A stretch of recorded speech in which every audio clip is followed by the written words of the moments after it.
मेरा ये मानना है कि लाइफ में एक ऐसा टाइम आता है, एक ऐसी स्टेज आती है जहाँ पर बच्चे को ये डिसाइड करना होता है कि क्या करना है लाइफ में आगे। तो वहाँ पे सर मैंने देखा भी है, थोड़ा एक्सपीरियंस भी है ये इस चीज़ का, कि सर बहुत सारे माँ बाप के जो पेरेंट्स के साथ जो इमोशंस हैं वो जुड़ जाते हैं उस चीज़ के साथ। तो मेरा ये मानना है कि सर वहाँ पे थोड़ी सी फ्रीडम होनी चाहिए, बच्चे के लिए होनी चाहिए कि आप क्या करना चाहते हो, ये ज़्यादा इंपॉर्टेंट है सर। देखो, एक चीज तो यहाँ पे बिल्कुल क्लियर है कि ऐसे कुछ पेरेंट्स होते हैं जो अपने ड्रीम्स को अपने बच्चों के ऊपर थोपते हैं।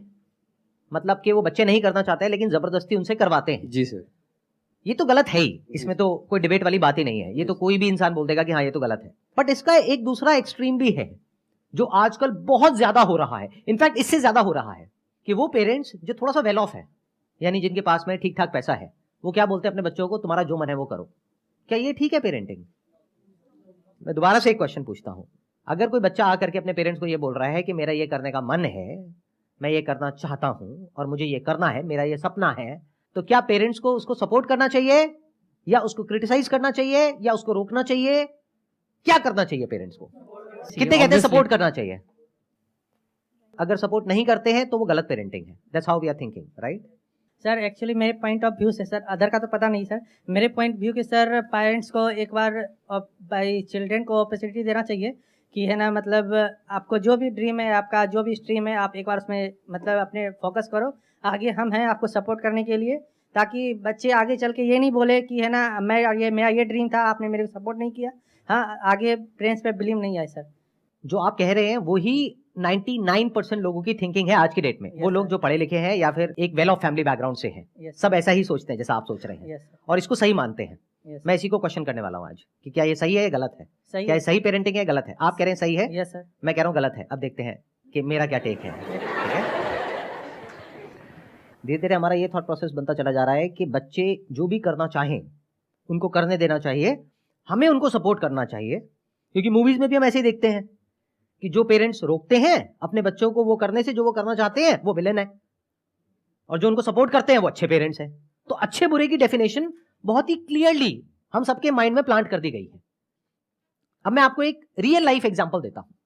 आज से करीबन 7 साल पहले की बात है। मैं अपने एक फ्रेंड के घर गया था। उनकी जो डॉटर है, she was I think around 20 years old at that time. तो वैसे ही डिस्कशन हुआ कि भाई आगे क्या कर रहे हो, क्या सोच रहे हो एंड ऑल दैट स्टफ। तो उसने बोला कि मैं यूपीएससी की तैयारी करने के बारे में सोच रही हूं। तो मैंने कहा बहुत अच्छी बात है, उसके पीछे रीजन क्या है, क्यों करना चाहते हो? तो उसने कहा ये दुनिया की सबसे टफ एग्जामिनेशन है, मैं इसलिए इसको क्रैक करना चाहती हूं। तो फिर मैंने उससे काउंटर क्वेश्चन पूछा, अगर क्रैक नहीं होता है तो क्या होगा? तो उसका रिएक्शन ये था कि ऐसा हो ही नहीं सकता। अगर मैं अपनी तरफ से अपना 100% एफर्ट करूंगी, अपनी तरफ से पूरी मेहनत करूंगी, जो इंडिया का बेस्ट कोचिंग इंस्टीट्यूट है वहां से कोचिंग लूंगी और उसके हिसाब से एक्ट करूंगी, और अपनी तैयारी में अगर कोई कमी नहीं होगी तो क्यों नहीं होगा? मैंने कहा लेकिन फिर भी मान लेते हैं एक बार को कि तुम्हारा नहीं होता किसी भी वजह से, तो क्या? तो एक बार और ट्राई कर लूंगी। मैंने कहा फिर भी नहीं होता तो तीसरा अटेम्प्ट, चौथा अटेम्प्ट, लेकिन मैं करके रहूंगी। तो उधर से उसके फादर ने मुझे रोक दिया, कहते कि यार बस अब और मत बोलो, डिमोटिवेट मत करो बच्ची को, उसका मन है ना, करने दो ना, क्या हो गया, कोचिंग में 20-30 लाख रुपए लग जाएंगे, अरे कोई बात नहीं, भगवान का दिया बहुत है हमारे पास में, कोई फर्क नहीं पड़ता, करने दो। कल को ये बच्ची ये ना बोल दे आगे जाकर के कि मैं कुछ करना चाहती थी और मेरे पेरेंट्स ने मुझे करने नहीं दिया। मैंने कहा कि मेरे को जहां तक ये सिचुएशन समझ आई है, मेरे हिसाब से इसको नहीं करना चाहिए, बाकी आप लोगों की मर्जी है। तो उन्होंने ध्यान नहीं दिया, क्योंकि पेरेंट्स को कोई फर्क पड़ नहीं रहा था, जिसको हम अच्छी पेरेंटिंग समझते हैं। क्या होता है ना, आज की डेट में जो पेरेंट्स हैं वो सब बहुत बिजी हैं अपनी अपनी लाइफ में। वो कैसे कॉम्पेंसेट करते हैं अपने टाइम को पैसे से, कि बच्चे को टाइम तो दे नहीं सकते हैं, तो पैसा दे देते हैं, खिलौने दिला देते हैं, जो वो कहते हैं वो सारी ख्वाहिशें पूरी कर देते हैं। इससे क्या हुआ, हम अच्छे पेरेंट्स बन गए। ऐसा हो रहा है, नहीं हो रहा है? सोसाइटी में ऑब्जर्व कर पा रहे हो आप अपने आसपास में? ये एक बहुत तेजी से चीजें चेंज हो रही हैं। मतलब हो क्या रहा है, पेरेंट्स सपोर्ट के नाम पर इन्वॉल्व ही नहीं हो रहे हैं बच्चों की डिसीजन मेकिंग प्रोसेस में। उनकी क्रिटिकल थिंकिंग को डेवलप नहीं किया जा रहा है। अगर उन बच्चों को कोई और आकर के क्वेश्चन करता है तो उसको रोक दिया जाता है। मैं उधर उससे क्वेश्चन कर रहा था और मुझे रोक दिया गया, ये छोड़ो ना यार, तुम ज्यादा मत बोलो, अब वो जो कर रही है उसको करने दो। मैं कहा ठीक है, that's okay, that's your call.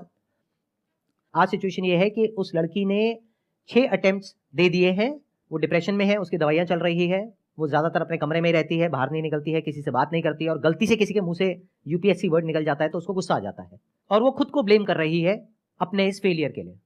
उसके पेरेंट्स को क्या नुकसान हुआ? पैसे का, 20-30 लाख रुपए का, जो उनको फर्क नहीं पड़ता है क्योंकि बहुत पैसा है उनके पास में। तो क्या ये सही पेरेंटिंग है? इज इट राइट पेरेंटिंग जैसा हम समझते हैं? You are saying no now, लेकिन द थिंग इज आपको ये भी समझना पड़ेगा क्यों। देखो, दो एक्सट्रीम्स है।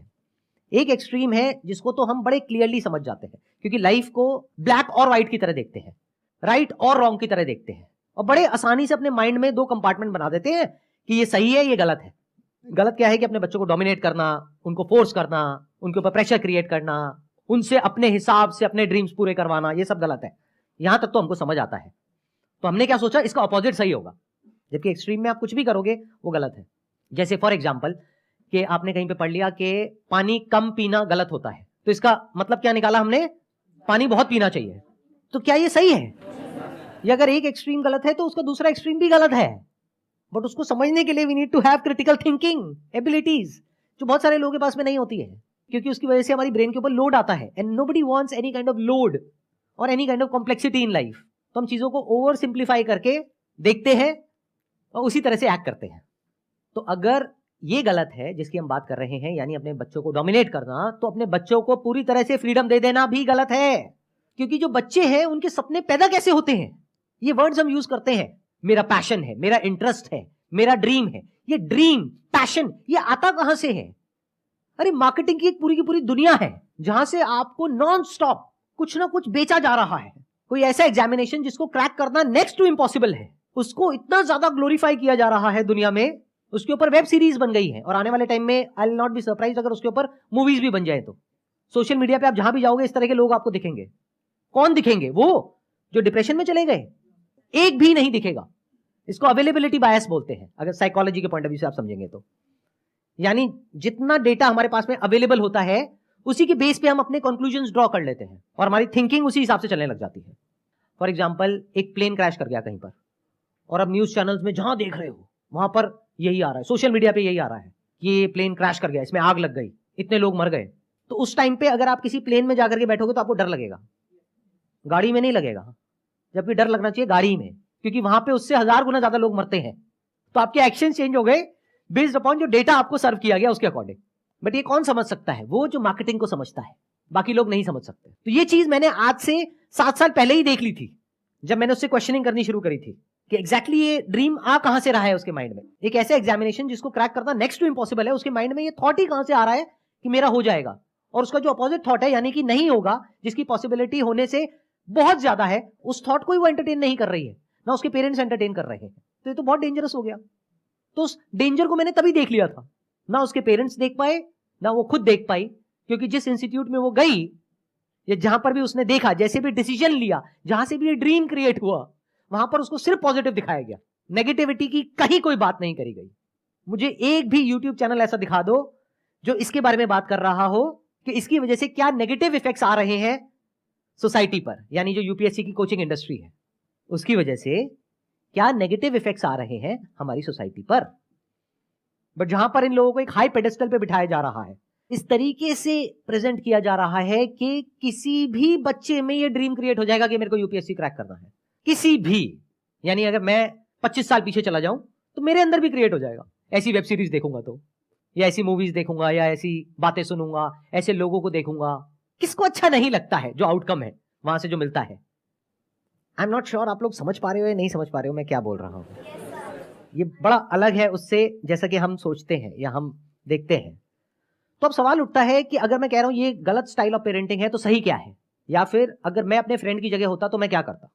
मैं अपनी बेटी से लड़ता नहीं, ना उसको रोकता, उससे क्वेश्चंस पूछता और ऐसे लोगों से उसको मिलवाता जो कि उसको सोचने पर मजबूर करे कि तुम जो कर रहे हो वो क्या कर रहे हो।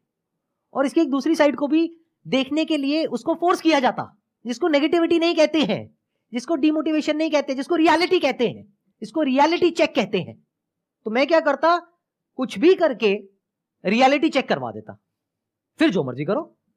यानी मान लो कि लाखों लोग एक पर्टिकुलर जगह से छलांग लगा रहे हैं नीचे समुद्र में, उसमें से कुछ लोग जो बच करके साइड तक आ रहे हैं उनको हीरो बनाया जा रहा है, बाकी के जो डूब गए मर गए उनका कोई अता पता ही नहीं है। तो मैं क्या करता, किसी भी तरीके से नीचे जाता समुद्र की गहराइयों में और फिर उसको दिखाता देखो कितनी लाशें पड़ी हैं यहां पर। बाहर जो 10 लोग दिख रहे हैं सिर्फ वो नहीं है, इन लाखों कंकालों को भी देखो। अब बोलो अगर करना है तो करो, if you are okay with this also. because you could be next here, and if you're okay with that, then do it. कोई दिक्कत नहीं है. मैं स्ट्रांगली आप लोगों को रिकमेंड करूंगा कि अपने करियर को चूज करने से पहले साइकोलॉजी के बारे में थोड़ा सा पढ़ो. अगर ज्यादा नहीं पढ़ सकते हो, एटलीस्ट ह्यूमन बायसेस के बारे में पढ़ लो. इन बायसेस को मार्केटिंग एक्सपर्ट समझते हैं और उसको एक्सप्लॉइट करते हैं लोगों को बेवकूफ बनाने के लिए. मतलब इन बायसेस को पढ़ने के दो तरीके हो सकते हैं. एक है आप पढ़ो और समझो कि 99.99% लोग कहां फंसने वाले हैं, और इन बायसेस को यूज करो, किसी को भी फंसा दोगे आप. दूसरा तरीका हो सकता है इन बायसेस को पढ़ने का कि आप इसको पढ़ो और पढ़ करके समझो और इस चीज को ऑब्जर्व करो कि दुनिया में लोग कैसे इन टैक्टिक्स को यूज कर रहे हैं आपको फंसाने के लिए. किस तरह से फैक्ट्स को छुपाया जाता है, किस तरह से चीजों को इंटरपोलेट किया जाता है. मतलब जो चीज होती छोटी सी है उसको बहुत बढ़ा चढ़ा करके दिखाया जाता है.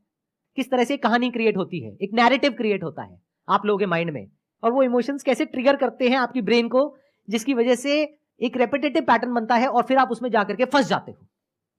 अगर मेरी बात को एक बार को आपको रूल्ड आउट भी करना है, कर दो. मुझे पता है जब भी वीडियो अपलोड होगी तो बहुत सारे लोग कहेंगे नहीं नहीं सर क्या बोल रहे हो, हम तो आए थे आपकी वीडियो देखने के लिए कि भाई मोटिवेट हो जाएंगे यहाँ से यूपीएससी को क्रैक करने के लिए. ये क्या बातें कर रहे हो सर. मैं क्या कह रहा हूँ, मेरी बातों को छोड़ दो.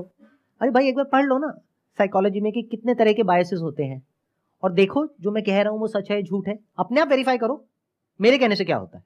देखो जो पूरी की पूरी कोचिंग इंडस्ट्री है वो कैसे उन सारे बायसेस को यूज कर रही है आपको कंट्रोल करने के लिए. तो अगर मैं कह रहा हूं कि ये पेरेंटिंग करने का जो स्टाइल है वो गलत है, तो सही क्या है? सही ये है कि अपने बच्चों को हमेशा क्वेश्चंस पूछने के लिए एंटरटेन किया जाए बचपन से ही. यानी बच्चा ऐसा होना चाहिए जिसमें दम हो किसी भी थॉट प्रोसेस को क्वेश्चन करने का, चाहे वो कितनी भी पुरानी क्यों ना हो, कितनी भी स्ट्रांग क्यों ना हो.